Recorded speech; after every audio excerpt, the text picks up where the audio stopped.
কিয়ামতের দিন রাসূলুল্লাহ সাল্লাল্লাহু আলাইহি ওয়াসাল্লাম থাকবেন সবচেয়ে ব্যস্ত। পুলসিরাত, মিজানের পাল্লা, হাউজে কাউসার একসাথে ছোটাছুটি করতে থাকবেন ইয়া উম্মতি বলে। জিব্রাইল আলাইহি ওয়াসাল্লাম ওনাকে তুলবেন কবর থেকে।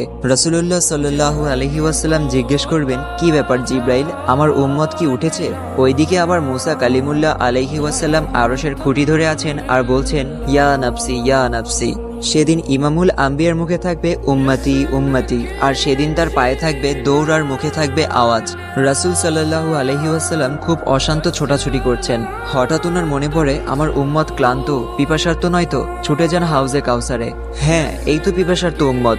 নিজের হাতে হাউজে কাউসার থেকে পানি পান করাবেন আর বলবেন পান করো, আর কখনো তৃষ্ণার্ত হবে না। হঠাৎ মনে হবে মিজানের সামনে দাঁড়ানো উম্মতের কথা।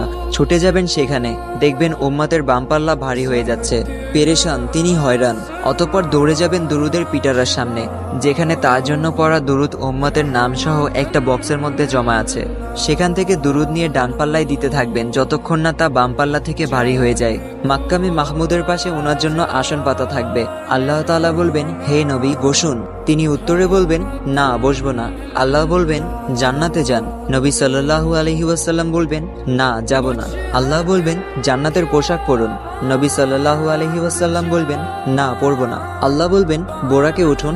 নবী সাল্লাল্লাহু আলাইহি ওয়াসাল্লাম বলবেন, না উঠবো না। আমি চলে গেলে উম্মতের কি হবে? কিয়ামতের দিন মানুষ তার ভাই থেকে, সন্তান থেকে, পিতামাতা থেকে পালিয়ে বেড়াবে। কিয়ামতের দিন এক রাসূল সাল্লাল্লাহু আলাইহি ওয়াসাল্লাম ছাড়া কেউ কাউকে চিনবে না।